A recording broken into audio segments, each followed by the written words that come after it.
Hola de nuevo. Creo que ahora me veis mejor, ¿no? Porque antes estaba un poco... En fin, no he crecido. Hola de nuevo. Como hemos visto a lo largo de esta mañana, los fondos son imprescindibles para avanzar en un modelo económico que permitan una mejor cohesión social, para avanzar hacia la igualdad, repartir mejor la riqueza y hacerlo de una manera más inclusiva. Es algo que le hemos escuchado en más de una ocasión a la vicepresidenta segunda del Gobierno y ministra de Trabajo y Economía Social, Yolanda Díaz. Ella también nos acompañó en ediciones pasadas de estas jornadas y le agradecemos de nuevo que haya querido estar presente este año.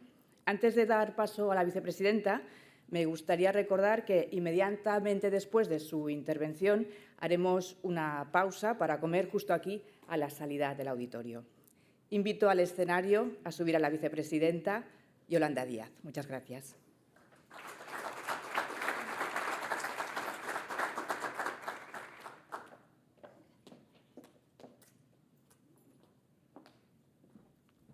Bueno, pues buenas tardes ya. En primer lugar, lo que quiero es a los amigos y amigas del diario.es dar las gracias y, por supuesto, al propio medio por este convite, que es un placer para mí estar hoy aquí. Pero también les quiero felicitar al diario.es por la pertinencia de este debate y por vincular en este momento exactamente, los fondos europeos justamente a la autonomía estratégica de la que tanto estamos hablando. Sus diálogos muestran cómo la transición ecológica, la energía, la reindustrialización, la digitalización o la innovación son cruciales para el debate estratégico que atraviesa el continente. Es un debate de época. En este sentido, me gustaría realizar unas breves reflexiones sobre la utilización de los fondos en España. Esta buena experiencia creo que nos permite extraer aprendizajes también para el futuro de Europa. Y quiero comenzar así. En primer lugar, los fondos de recuperación han inaugurado una nueva respuesta europea ante las crisis. Por primera vez en España hemos establecido mecanismos efectivos de protección del empleo, de protección de las empresas, del tejido productivo, salvando, como saben, más de 3.400.000 personas y más de 550.000 empresas en nuestro país. No fue algo mágico, sino que fueron decisiones políticas y políticas públicas que utilizamos a través de los mecanismos que provenían de Europa. Con ello, no solamente hemos amortiguado la crisis en aquel momento de la pandemia, sino que lo que permitimos es que lo que decíamos, que salvando empresas y salvando puestos de trabajo, la reactivación económica sería más rápida y más robusta. Es esa imagen que proyectamos siempre, en la que decimos que la gestión de la crisis anterior tardamos en salir de la misma, en la discusión de si salimos o no de la misma, 10 años y 11 meses, y sin embargo con estos mecanismos denominados ERTE, en 15 meses recuperamos todo lo que habíamos perdido en la pandemia. Hoy, como saben, los ERTE o la prestación por cese de actividad de los autónomos y las autónomas son instrumentos incorporados ya al sistema estructural de protección en la reforma laboral, artículo 47 y artículo 47 bis del Estatuto de los Trabajadoras, y están ahora jugando un papel muy relevante en la respuesta a la emergencia climática por la DANA, pero también en el inaugurado mecanismo RED. Hoy tenemos una gran empresa, Ford Valencia, que está acogida al mecanismo RED, que está justamente en ese precepto, el 47 bis, pero fue de un aprendizaje colectivo y de un uso colectivo de los fondos europeos, en particular el fondo SURE. Creo que esto es un éxito colectivo y en el que nos demuestra que hemos aprendido las lecciones. Recordemos que todas las crisis en nuestro país, desde el año 70 hasta la pandemia, se habían resuelto de idéntica manera, es decir, con un ajuste que propiciaba despidos y pérdidas de empresa. Le hemos dado la vuelta a esta posición y utilizamos los fondos públicos, los recursos públicos, para lo que es necesario. En todo caso, con estas políticas públicas, el Gobierno de España no solo aprende una lección, sino que deja atrás la austeridad deja atrás la devaluación salarial tan querida por el Partido Popular cuando el señor Guindos, ¿no?, va a Europa diciendo que bueno, van a hacer lo que tienen que hacer, y fue una reforma laboral que en su frontispicio salía de la crisis devaluando los salarios. Esto es empobreciendo a la ciudadanía, pero sobre todo los dogmas neoliberales. Es verdad que hemos hablado durante muchos años del consenso de Washington. Quizás la intervención de hoy debería hablar del consenso de Silicon Valley. No voy a hacerlo, pero quizás sería más adecuado hacerlo así. Pero sabemos que el consenso de Washington y las sagradas reglas fiscales lo que han hecho en nuestro país es provocar un enorme dolor social y, sobre todo, un sinsentido económico. Las reformas que hemos hecho lo que demuestran es que no solamente protegemos a trabajadores y trabajadoras y a empresas, es que somos más eficientes económicamente.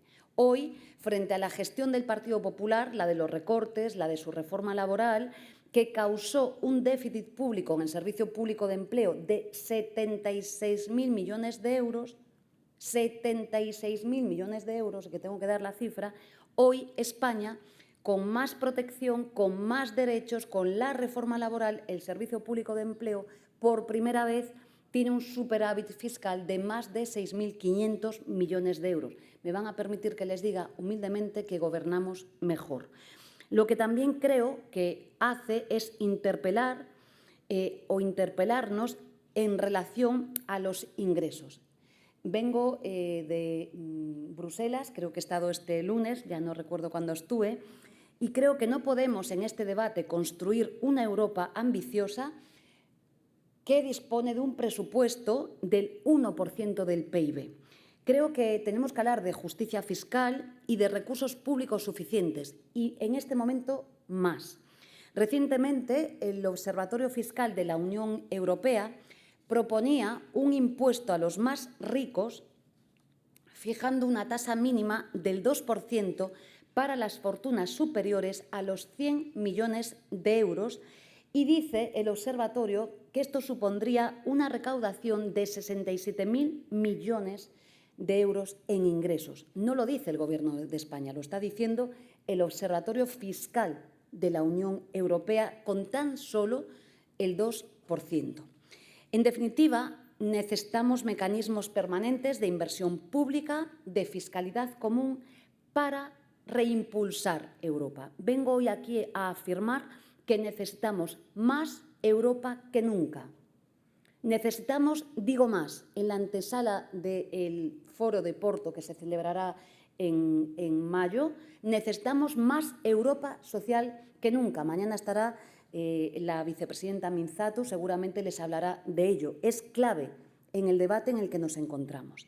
En segundo lugar, un valor crucial de los fondos es su orientación y su sentido estratégico.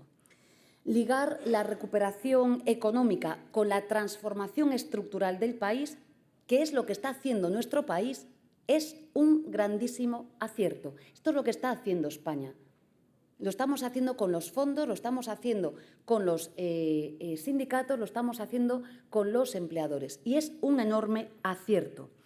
Los fondos europeos están proyectando la transición ecológica y digital a todos los niveles de la economía, impulsando nuestra productividad. Conocíamos los datos de productividad estos días también, se acaban de publicar, y haciendo que constituyan una realidad de progreso y bienestar para la mayoría. En realidad, el programa de los fondos de recuperación no es una simple inversión, sino que integra un conjunto de reformas estructurales para hacer lo que tenemos que hacer y estamos haciendo, que es transformar el país. Las reformas que ha emprendido nuestro país en estos años han sido brutales. Yo les podría hablar del componente 23, que fueron muchas inversiones, lo son, y muchas reformas. La última que hicimos fue la reforma estructural del subsidio por desempleo, que está teniendo también, no les voy a dar datos, pero un impacto muy positivo. Pero sí que les voy a dar un dato en relación al plan de recuperación, transformación y resiliencia, que es que el impacto acumulado del plan en el año 24 supuso un incremento del 3% del PIB. Pero me van a dejar que les diga que la mitad de ese impacto es por efecto de reformas claves, entre ellas la reforma del mercado de trabajo. Siempre decimos que España está creciendo al ritmo del 3,2% gracias al impulso que tiene el mercado de trabajo. No es la España con la que soñaba Mariano Rajoy, que tenía 18,5 millones de asalariados y asalariadas. Él soñaba con una España de 20 millones de ocupados. Hoy, gracias a la reforma laboral, gracias a los ERTEs, gracias a subir el salario mínimo, tenemos una España camino de los 22 millones de ocupados, 21,8, 10 millones 100.000 mujeres, la cifra más alta de nuestro país. En definitiva, que esta gran reforma es la que está impulsando, traccionando la economía en nuestro país. Es decir, tener normas, ¿no?, y planteamientos sólidos ayudan a la eficiencia económica y no es al revés, como nos hacían desde la tesis neoliberal creer. Es decir, teniendo trabajadores y trabajadoras estables, con salarios muy medianos. Querido Arsenio, lo voy a volver a decir, la mediana salarial en España es de 1.599 euros al mes y no se puede vivir con dignidad en un país cuyo arrendamiento y la vivienda es un problema gravísimo. No se puede vivir con dignidad con 1.599 euros al mes. Tengo que dar el dato porque es importante que nos hagamos eco de lo que supone. Me van a permitir que les hable también del salario mínimo como reforma fuerte. Es la que está tirando de la economía. Esto está bastante estudiado. Tener mejores salarios, obviamente, azuza, ¿no?, la demanda interna. No lo digo yo, lo dice la OCDE, lo dice el Fondo Monetario Internacional, lo dicen organismos internacionales que no son sospechosos de connivencia con el Gobierno progresista de España. Pero es que es, además, el que está impulsando la reducción de la desigualdad en todos los indicadores que manejen ustedes en nuestro país, en un país que tiene problemas graves de desigualdad. Como saben ustedes, en el acuerdo de gobierno nos hemos comprometido a cumplir la Carta Social Europea y situar el salario mínimo interprofesional por encima del 60%, atención, digo por la discusión que tenemos estos días, del salario medio, y aquí va la cosa, neto. Ustedes están asistiendo a una discusión en el seno del Gobierno acerca de la tributación del salario mínimo. Me van a permitir que les diga que la Carta Social Europea y el Acuerdo de Gobierno, cuando dice neto, es que significa realmente que llegue realmente a las personas que lo perciben sin los impuestos que lo impidan. En la discusión que tenemos hoy, y sobre la que no tenemos acuerdo a estas horas, es que el tipo marginal que se le aplica a las rentas salariales afectas al salario mínimo de 16.500 euros al año es del 43%, el mismo que una renta salarial de 100.000. Esto supone que a día de hoy no estamos cumpliendo con la Carta Social Europea en el salario medio neto, porque de los 50 euros que el Ministerio de Trabajo ha incrementado junto con los agentes sociales, 22 de los 50 están en la agencia tributaria. Este es el debate que tenemos hoy. Por tanto, el cumplimiento del acuerdo de gobierno es el salario medio neto, pero a día de hoy, en el mes de marzo, no estamos en el 60% del salario medio neto por la tributación que tenemos en vigor en estos momentos. Nosotros y nosotras somos claras, desde luego, la justicia fiscal empieza por arriba e, insisto, no es justo que una renta de 16.500 euros al año, o no es justo, querida Neus, me lo vas a permitir, que acabe el Partido Socialista de pactar con el PNV en el País Vasco la exención fiscal a las rentas de 19.000 euros al año y dejemos al resto de los trabajadores y trabajadoras de España de manera diferente. Digo porque los actores políticos son los mismos. Es el mismo Partido Socialista allí que con el que estamos negociando aquí. Por lo tanto, me van a permitir que en esta negociación lo que estamos discutiendo ya avanzamos, y esto es la buena noticia, y es que lo que pedíamos es que no tributen las rentas salariales que perciben hoy los trabajadores y trabajadoras, pero estamos discutiendo sobre el 60% del salario medio neto en nuestro país. Hoy, que los trabajadores y trabajadoras ya están tributando por esa pequeña cantidad, no tienen el 60% del salario medio neto en nuestro país. Y me van a permitir que les diga que el salario mínimo, sí, es una de las claves de éxito de nuestro país. Tengo un equipo de economistas que dicen siempre que la historia de éxito de España se llama salario mínimo interprofesional, con lo que ha llovido en nuestro país, en la academia, en todo el mundo, respecto de estos debates.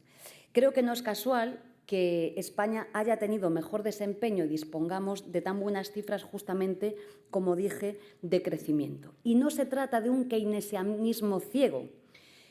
Si comparamos los distintos países, vemos que los mismos fondos pueden tener muy diferente impacto. Es la inversión, en definitiva, pero son las políticas públicas que diseñamos. Y yo creo que este es el éxito del Gobierno de España, en las políticas públicas y la utilización que estamos haciendo de los fondos de recuperación en nuestro país. En este sentido, me van a permitir que les diga que, claro, que es importante la política y claro que merece la pena. Es una respuesta política la que le damos a las situaciones que abordamos. Creo que también, como dije al principio, hemos de extraer aprendizajes. La inversión ha de estar asociada a las políticas transformadoras. Transformar es cambiar el país. Es muy importante, es cambiar las empresas, es cambiar el mundo del trabajo, es descarbonizar la economía, es abordar la soberanía digital, es muy importante, pero es también responder a los objetivos democráticos que nos marcamos como sociedad. Por eso quiero aprovechar también hoy mi comparecencia aquí para señalar, ¿no?, que no podemos comprender que un proyecto como es la macrocelulosa de Altri quiera financiarse, por ejemplo, con fondos europeos, siendo que amenaza o sabiendo que amenaza con destruir muchísimos más empleos de los que crea y, desde luego, me van a permitir que pueda llegar a contaminar rías de producción marisquera importantísimas en Galicia. Y es verdad que me sorprende mucho que el presidente de la Xunta, el señor Rueda, esté empeñado en defender un proyecto que, sin lugar a dudas, desde luego va a generar no solo daño, sino que va a destruir centenares de miles de puestos de trabajo y de empresas en la comunidad autónoma de Galicia. En tercer lugar, debemos incorporar, creo que, las reflexiones de los fondos europeos al debate de la seguridad. Y esto es de lo que llevamos pues estos meses hablando. Soy una gran defensora de hablar seriamente de la defensa y definir también cuál va a ser la política de seguridad, esto sí, común en Europa. Me van a permitir que les diga que creo que es un profundo error limitar el debate de la seguridad o el debate sobre la autonomía estratégica al armamento. Es un gravísimo error. Hoy es verdad, y por eso queremos hablar de seguridad, como ha hecho ayer el presidente del Gobierno de España, hoy claro que las amenazas que tenemos y los riesgos son diferentes, son diversas, son complejas y son profundamente variables. Me van a permitir que les diga también que hace 5 años nuestros adversarios eran otros y ni siquiera éramos conscientes de los ataques híbridos que, como ya saben ustedes, van muchísimo más allá de las armas convencionales, mezclados por los ciberataques, las guerras comerciales o los cortes de suministro. Esto sí que es un profundo y un enorme riesgo que tenemos que abordar. Y ante esta tamaña complejidad no sirven respuestas simples a lo que sí son problemas profundamente complejos. La apuesta por la autonomía estratégica europea ha de ser de fondo, ha de ser proactiva y con mirada larga.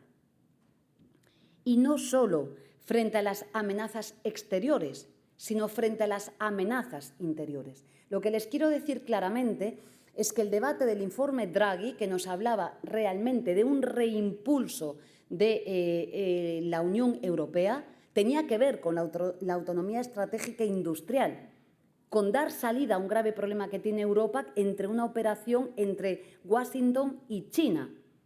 y en una guerra comercial que lo trufa todo y que pone en riesgo todo. Necesitamos, insisto, más Europa que nunca, pero necesitamos más autonomía estratégica industrial que nunca. Reducirlo al debate de defensa es cometer un gravísimo error. Europa hoy necesita dar salida y seguridad a los problemas de desindustrialización, a los problemas de precariedad, a los problemas de pobreza. La pobreza, claro que es un riesgo grave. Tenemos que dar salida a las deslocalizaciones, tenemos que dar salida a un proyecto europeo en el que hay dumping social. No voy a citar Estados miembros, pero hay empresas españolas que se deslocalizan y se las llevan a otro Estado miembro europeo porque la mano de obra allí es más barata. Necesitamos una Europa que hable de esto. Y, por tanto, la formulación de Mario Draghi de destinar 800.000 millones de euros cuando el presupuesto de la Unión Europea son 200.000 para abordar el problema de desindustrialización, de descarbonización, de soberanía digital en Europa, creo que es clave. Pero no se limita a la defensa. Europa tiene un enorme problema de fragmentación y de descoordinación en materia de defensa. Me van a permitir que les diga, seguro que leyeron el libro blanco de la defensa, pero la propuesta que hace en materia de gobernanza no es la que defendemos nosotros. Llevamos meses diciendo que el debate no es cuánto presupuesto dedicamos a la seguridad y a la defensa. El debate es qué modelo de defensa y de seguridad necesita la Europa del siglo XXI y hacerlo de manera mancomunada, como hemos hecho en pandemia, coordinando efectivos, coordinando inversiones. El modelo Airbus frente a Boeing, ese es el modelo que necesita Europa. Pero la propuesta que hace el libro blanco de la defensa es justamente la contraria. Es permanecer en la descoordinación y haciendo del aumento del presupuesto en defensa un fin en sí mismo. Y esto me van a permitir que les diga que creemos que no es absolutamente lo correcto. Es más, si Europa hace esto, se equivocará. Digo siempre, en mi país dedicamos el 1,2% al presupuesto de defensa. Si lo incrementamos al 2%, como comprometió el señor Rajoy en el año 2014, si lo hacemos de manera inmediata, solo podríamos cumplir con este mandato haciendo lo que quiere Trump, que es comprarle el armamento a Estados Unidos. Estados Unidos tiene un déficit comercial con la Unión Europea y, obviamente, esta es la vía adecuada para hacerlo. Si esta es la posición, desde luego no es compartida por nosotros, en absoluto. No les voy a hablar del tiempo que necesita el desarrollo de proyectos de defensa en nuestro país. Cualquiera que sepa cómo se construye una corbeta, un van, una fragata o lo que quieran ustedes, o un submarino, sabe del tiempo que necesita. Por tanto, esa implementación inmediata de los presupuestos y la ejecución de los mismos solo se puede llevar a cabo si compramos armamento a Estados Unidos. Si esta es la propuesta, desde luego no es compartida por nosotros. Pero sobre todo no es compartido el libro de defensa blanco que defiende la presidenta de la Comisión en absoluto, cuando simplemente mayor gasto no quiere decir que tengamos mejores capacidades defensivas. En absoluto.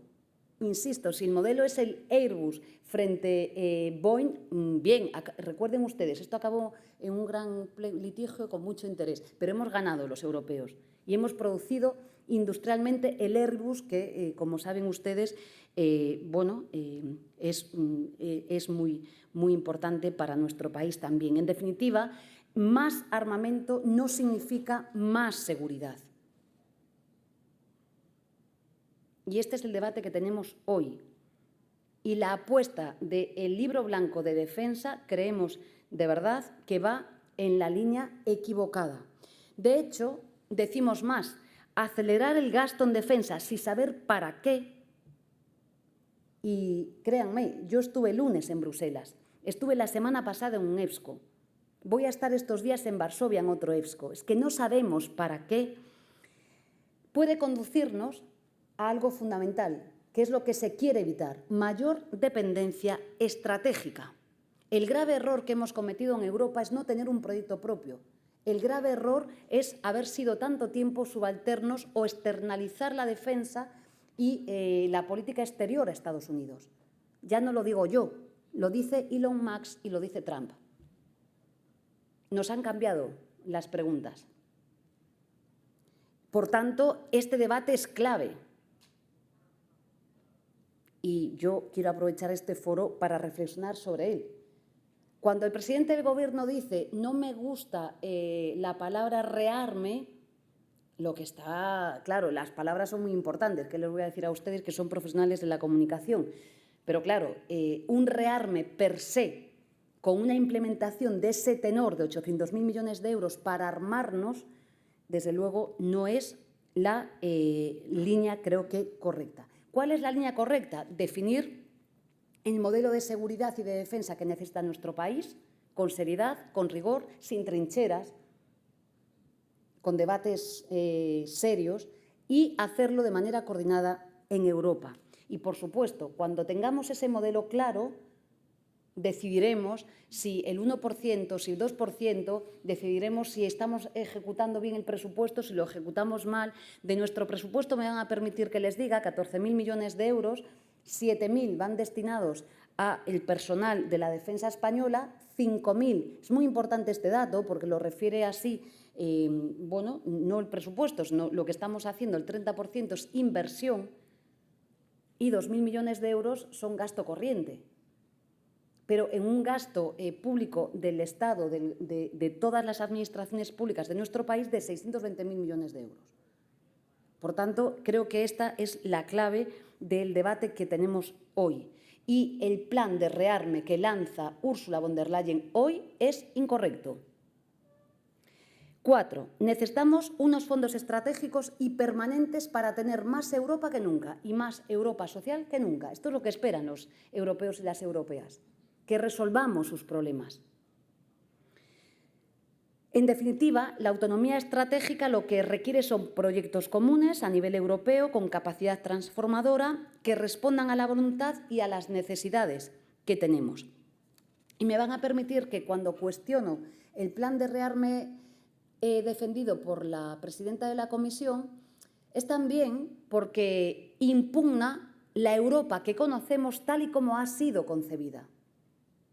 La Europa que concebimos y que defendemos hoy surge después de la Segunda Guerra Mundial, pero en un pacto, un gran acuerdo social de la mano de varios elementos. El primero de ellos, el bienestar social. 2, el mundo del trabajo. Y 3, la paz. Para eso nace el proyecto europeo. Si la propuesta que se lanza hoy desde la Comisión es solamente, sin nada más, una propuesta de armamento, va en la dirección contraria al origen de la Unión Europea. Es más, alimenta los postulados de Trump, de Milei, de Meloni, de Le Pen. Digo porque va en la línea opuesta de los informes Letta y de los informes Draghi, que justamente, y yo coincidí exactamente los días que se presentaron esos informes en Bruselas con ellos, justamente iban en la dirección opuesta, alertaban de la posición que teníamos y de la necesidad de relanzar Europa, pero en la línea que estamos hablando aquí, es decir, que Europa dejara de tener un papel subalterno en el mundo. Y además hacían lo que estamos defendiendo hoy aquí, actuar de forma integrada en materia industrial, en materia de innovación, de la descarbonización digital o de la seguridad económica. Esto es lo que habían escrito el señor Letta y el señor Draghi. Y además lo que hacían era reconstruir la Unión a un modelo o vincular la sostenibilidad a un modelo social europeo. Yo creo que esto es la clave. Necesitamos más Europa social que nunca. Necesitamos que los agentes sociales jueguen un papel en Europa más que nunca. Pasado ESCO, los agentes sociales tuvieron un papel protagónico y ese debe ser justamente el camino. Como les decía, la cantidad que refería el profesor Draghi era pues de 800.000 millones de euros, 200.000 el presupuesto actual de la Unión, y me parece que ese análisis contrasta con el debate que tenemos hoy, ¿no?, que todo el mundo habla de cuánto hay que subir el presupuesto de España y el presupuesto de la Unión Europea, de manera, me van a permitir, a veces hasta un poco frívola. Por tanto, creo que hay que elevar la mirada y lo que los españoles y las españolas necesitan saber es qué modelo de seguridad necesitamos, que es real que lo necesitamos, y qué modelo de defensa en el siglo XXI y de manera coordinada en el conjunto de Europa. En definitiva, creo que Europa está en un momento de refundación,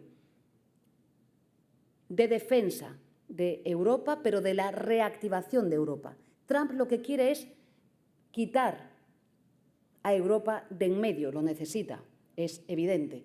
Pero nosotros justamente hemos de actuar más que nunca. Es decir, necesitamos un New Deal verde, laboral, tecnológico, que conecte la innovación, la política industrial activa.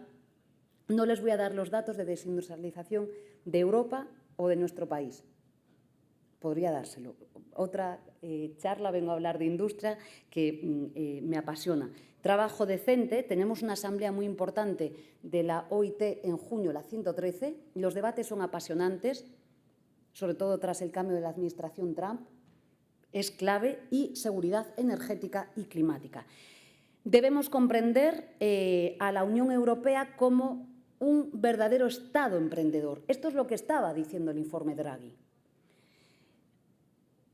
En definitiva, ¿qué decimos? Pues asumir un papel activo, ambicioso, en el plano de la regulación, de la inversión y también del liderazgo en colaboración, si me permiten, con la sociedad civil. Este gran debate que tenemos no lo podemos hacer dejando a la ciudadanía al margen, que tiene miedo la ciudadanía.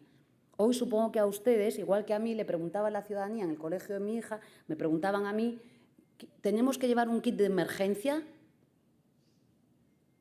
¿Se pueden dar estos grandes debates sin nuestra sociedad? Apelo aquí a la prudencia. Digo porque supongo que igual que me pasó a mí en el colegio de mi hija, les ha pasado esta mañana a ustedes.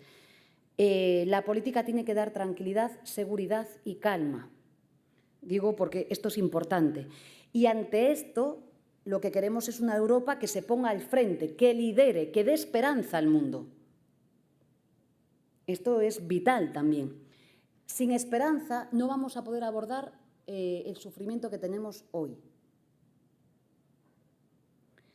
El sueño de una Europa, me van a permitir, de prosperidad, y con esto concluyo, de bienestar y de democracia, creo que no solo es un bien a preservar, sino que es el gran proyecto para el siglo XXI. Recuerden al profesor Hobsbawm cuando hablaba del siglo XX. El XXI, lo que llevamos de él, está siendo más intenso y requiere de audacia, de altura de miras, de comprensión, de generosidad y de cierta serenidad. Creo que el Gobierno de España está haciendo en este momento lo que tiene que hacer. Muchas gracias.